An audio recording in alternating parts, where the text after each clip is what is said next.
Now, still on electricity, last week City Power cut off the electricity supply of over 200 residents in Dainfern in the north of Johannesburg, where it said it was owed millions in revenue. The utility will continue with its clampdown on businesses and upmarket suburbs to recover millions of rands in unpaid electricity bills. For more on this, I'm joined by City Power Spokesperson Mangena. Now, Isaac, good evening and thank you very much for your time tonight.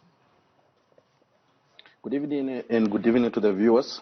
So last week we saw then your campaign or your project recovering millions of rands. You're going to about 200 residents in the upmarket suburb of Dainfern. Now there's some more campaigning that we saw this past Sunday. Tell us how far that went.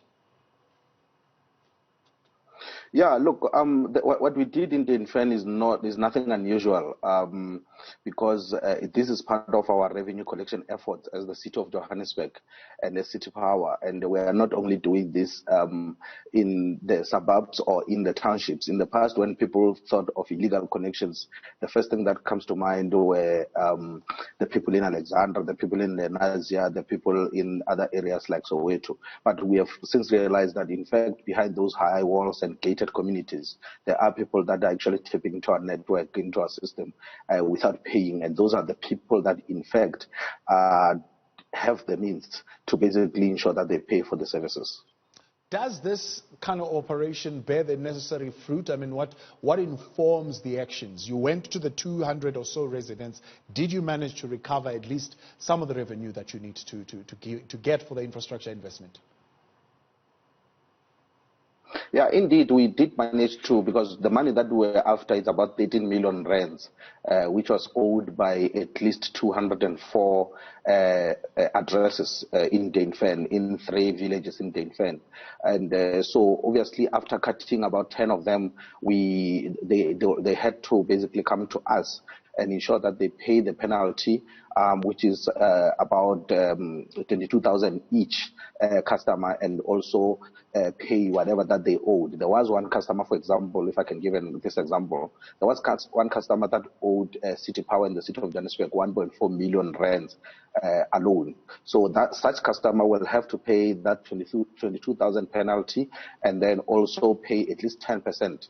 In the past, it used to be 50%, but because of the challenges that people face due to COVID-19, we basically moved down to 10% so that everyone can be able to afford. So 10% of 1.4 million rands is about 104,000 rands. That person was busy talking to our colleagues who deal with the persons, and they will have to pay that money before we can connect them. Is that the bulk of what you're owed in these upmarket suburbs? Or if you compare with, of course, the rest of the province, where is the bulk of your money going to come from?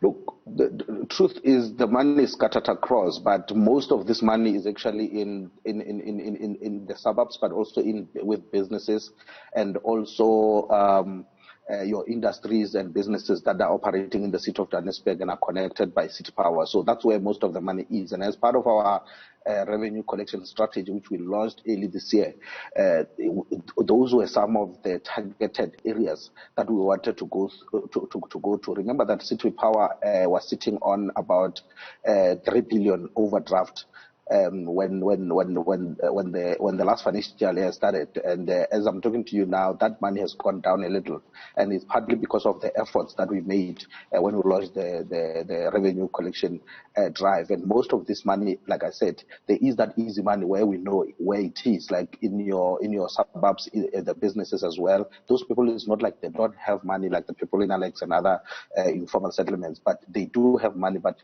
they just find a creative way of going over the system and not paying what they're supposed to pay. So we have been forcing most of those people to pay for their electricity, and we are appealing to others that we shouldn't come to your door because there are penalties, there are many things that it's even wasting our time, because we could be doing other things, but instead we're busy running after what people can really afford. I mean, the house that I'm talking about that owed us 1.4 million is a triple-story house, a beautiful house with everything in there, and you wonder why this person couldn't just settle the bill or at least make arrangements so that we don't have to go through this. So even others in those suburban areas we haven't stopped. We're going to intensify this drive. We're going to intensify our efforts to collect revenue to ensure that at least we've got money to reinvest in the very same infrastructure that the community is looking for, but also to build the new one. Now, last time I spoke to you, Isaac, I think we were talking about a blown-up power station in the Midrand area, and you were telling me about the outdated infrastructure that needs to be upgraded and to be brought into this era. Should we then assume that by you being able to collect this revenue, those kind of upgrades will be done, and therefore those kind of incidents will be a thing of the past?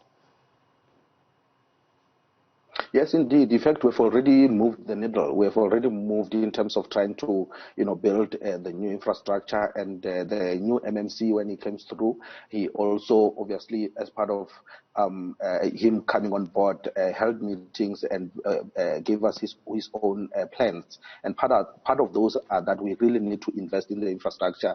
We really need to start building infrastructures. In fact, he has even moved to say the city of Johannesburg needs to have its own power station, so that at least we are able to not over rely on Eskom because of the problems with Eskom. So I think we have already started moving. We've got the 2 billion substation in the east called Sebenza substation, which has really stabilized electricity supply to most of central and south western parts of Johannesburg, and I think that is what the whole plan by the city's administration is, that we need to invest in the infrastructure, and for us to do so, we need people to be able to. We need to raise the revenue, and part of the raising revenue is for our customers to be able to pay and ensure that they support us. And most people, in fact, even in informal settlements like Alexandra, they realize that for us not investing in infrastructure,